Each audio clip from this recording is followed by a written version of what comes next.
For the love of the behavioral gods, stop spending time on things that you've mastered, that you know, that you're truly fluent in. Hey, Rhino, creator, behavioral scientist. Today, I wanted to share a particular question that I had during an AMA and Ask Me Anything that I did recently on Instagram. The question reads, what recommendations do you have for someone who still has a year to write the exam? And I want to dedicate a full episode to this because prepping for the certification exam for anybody that's going for their board certified behavior analysts or such, there's a lot that goes into this, but it's also, I feel like not that much. And I get asked it enough that it's time to make it a video, dedicate it. So here we go. Welcome to Ryan O's 9 or 10 tips. We'll see when I title this, to passing the board exams in behavior analysis.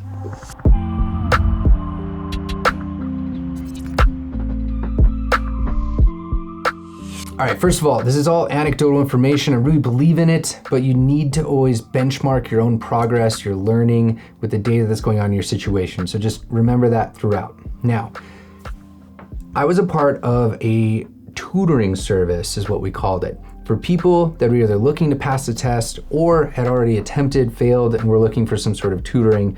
It was one of those two things. And everything that I share with you today are things that we did, best practices. It was never in a controlled study. And it worked 100% of the time for everybody that came in. We helped them out. There was only about 45, 50 people. It still continued on, but I stepped out because I moved into a new full-time role that demanded all of my time. And yes, I said 100% pass rate. And here's the thing. It's really important to acknowledge that these people came from a bunch of different walks, a bunch of different backgrounds, whether it's different learning histories with different people, different classes, different professors, and they put in a lot of time. Some of them also didn't put in a lot of time. They didn't have a lot of fortunate opportunities and professors. Some struggled with test anxiety. The thing is everybody's situation was a little bit unique and different. And while I don't know yours, I do know some general tips that I always recommend for people to consider that I think are extremely useful and I tried myself. First one is that you need to audit your time. How much time do you have in your life to dedicate towards this? You need to look at literally not just the hours of your day, but the minutes of your day that you have available. Is there a time when you're on break? Is there a time when you're maybe sitting on your phone or wasting your time that you could use studying? That's the first thing. You need to know how much time you have available to direct towards this.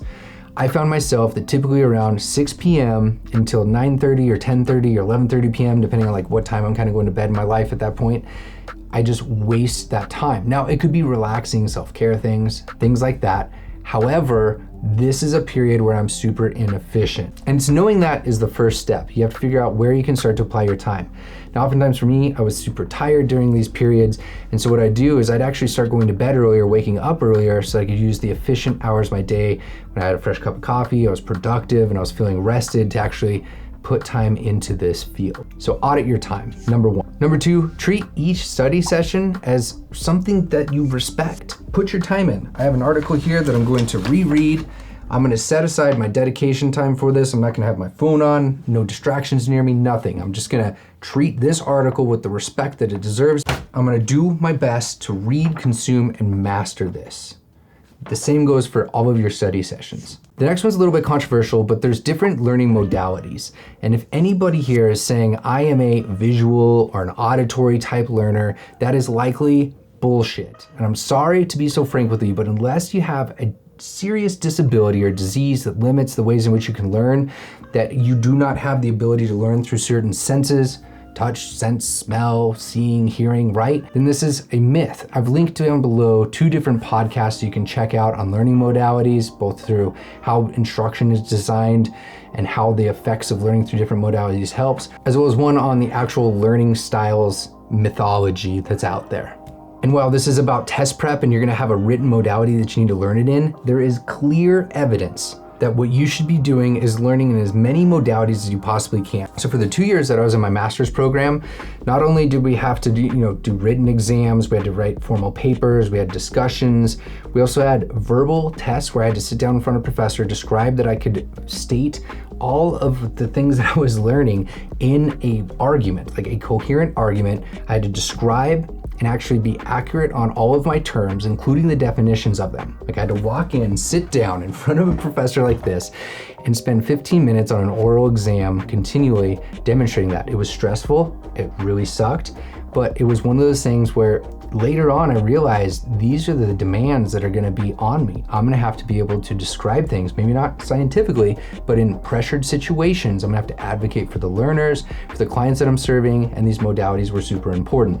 So while the test isn't a written, proctored, exam that you're sitting on your computer, being able to be fluent in these in a number of different modalities was extremely important.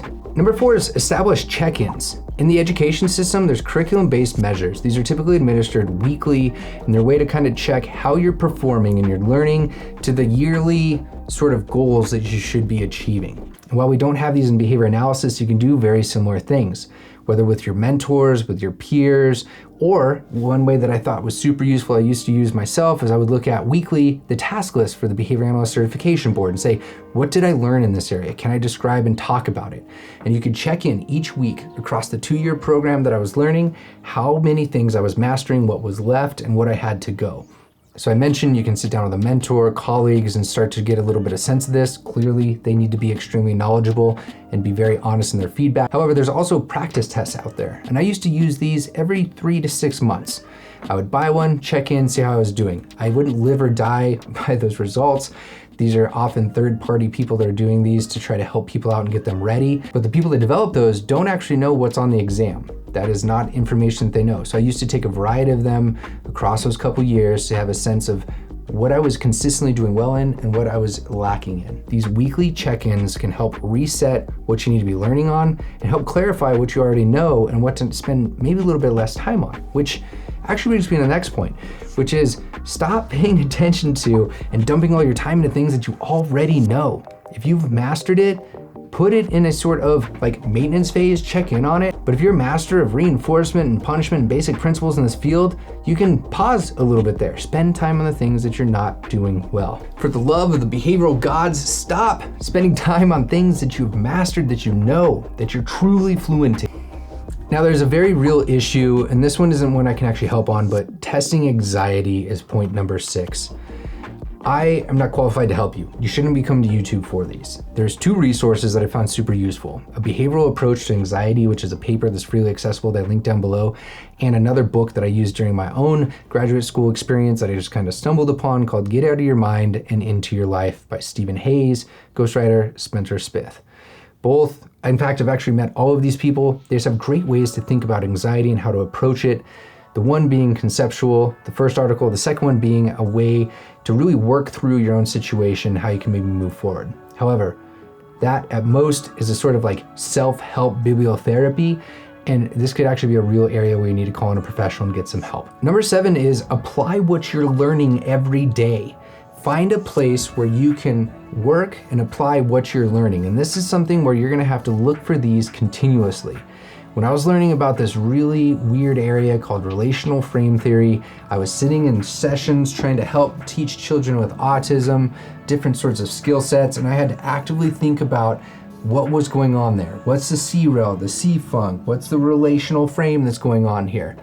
This went all the way back to when I was first learning certain keywords in our field, discriminative stimulus, S-deltas, motivation operations. It was watching the stimuli around me, the interactions of the people around me, my own behavior, and trying to analyze and understand what was going on. This field is as much text and learning as it is applying and learning in the field. And while the field might not always be available to you, you're not always in a session, the cool thing is that the nature of our field being human behavior, it's all around you. You don't have to be influencing somebody since you're not in a contractual relationship with them to be doing those sort of things, but you can think about, analyze, try to understand people around you and yourself. And lastly, kind of related to this, is you gotta call it what it is. If you're not in a position where you can apply this formally as part of your day job, you've gotta figure out how you can start to network, make changes in your life to be able to do so. And if that means that you can't do it now, you have to postpone that, and it's gonna take longer, then that might be it. But this applying and working with somebody in this sort of apprenticeship model where they teach you and help you is extremely important to developing and honing in your skill sets. I really don't know any other way around it. All right, number 8, answering test questions. I was taught that you read the question. You read it all the way through, you read each answer, and you select the answer that you think is best. And then you go back, you reread the entire question again, you go item by item across the multiple test options, and you try to justify as to whether it is or is not the right answer. And you do not accept not knowing. You try to justify each and every single one. Here's why this is important. If you can't describe the conditions as to why it is correct or incorrect, then you probably have some sort of gap in your knowledge. Now, this is something that you can look to fill. If you don't know why or why not it may have been something, you can flag that, you can figure it out, and you can go back later. So when I would take those practice exams, if there was questions I didn't understand, I didn't know why I was getting wrong, then I would take them to a mentor and say, hey, why is this? Oftentimes that was not easy, because what it was is you had to read this article, you had to understand this concept, things like that. But I realized quite quickly when I was helping people out that I needed to understand where they were making their errors in their logic, their reasoning, and the knowledge gaps they may have. And it was through that process that I was able to help them out, but I was also able to understand my own pitfalls and errors that I was making too. When it came to actually taking the test, there is an option to flag and come back.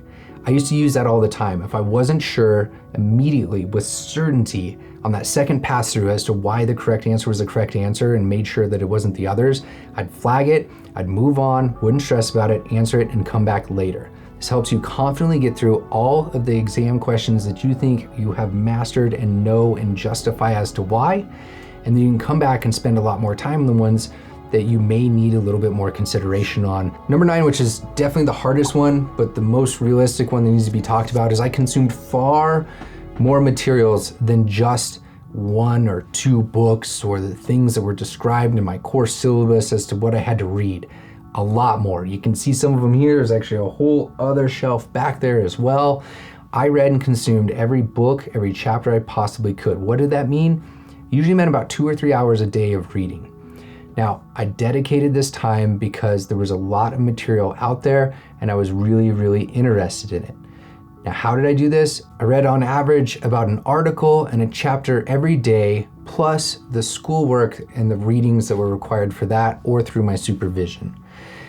And so during this time, I not only consumed hundreds and hundreds of articles, hundreds of book chapters, but I read not only once, not only twice, but 3 times through the entirety of the good old Cooper, Heron, and Youre Applied Behavior Analysis book. Now there's a number of different ones that are out there, but when I see people have only read select papers, chapters, sections of this book, that's probably not enough. But here's the thing. The last one is why I was talking about all of this, is that there's that loose 10,000 hour rule in which people say that you need to be able to master something. This can change based on your personal history, experiences, things like that. But the point is that mastering this field wasn't done by anybody in the short 1,500 hours of requirement or in the courses that have been specified as the minimum competencies to be able to enter this field. And that includes the test and what is tested on this BCBA exam. You can get in this field and be good, you can be great, or you can let it consume your life like I've let it consume mine. That is not my choice. That's your choice to figure it out. But engaging in strategies like this, I did not have to study a single hour to be able to sit for the exam. I studied, air quote, every single day. And then I applied for the exam, I walked in, I took the test, I passed, and I walked out. I took the field with the level of seriousness that it deserves. You're entering a field where you are responsible, we are responsible for the lives and the outcomes of other people. That is unreal. Somebody is trusting us and trusting us to be able to help them achieve outcomes that they cannot achieve themselves. I felt extremely uncomfortable not knowing things that people asked me to help them with, not knowing where to go first. And that sort of fear is what led me to taking every second seriously, every question seriously, reading additional books and chapters.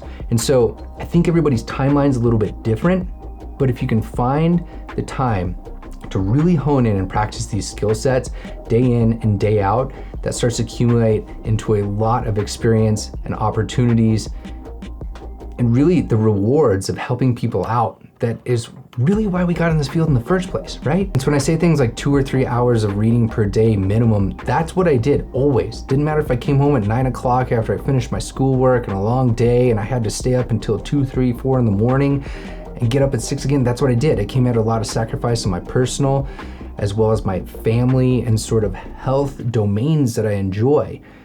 And I did that purposely, but it worked extremely well. That and all these strategies really helped me on the test. However, it also created this sort of, I don't know, self-management repertoire of behavior of where I'm constantly learning, getting afforded really cool opportunities, and it was because of the habits that were built during that time period. And here's one of the coolest parts that I want to save for last, which is the 2 years where I really did this and taught the majority of those 45 or 50 people.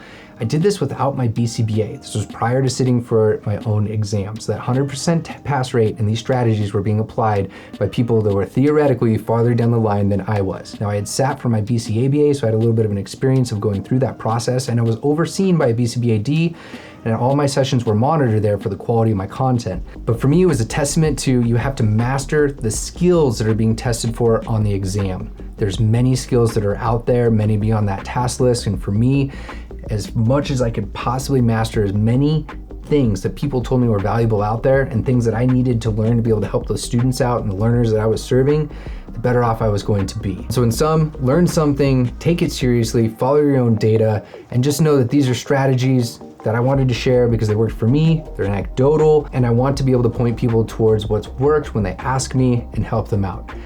Now, I do not offer this anymore, I haven't for years, but I've linked 3 different organizations that I know offer test prep services that I've met before, engaged with, enjoy, etc. Check them out down below, and thank you for your time. That's your Daily BA.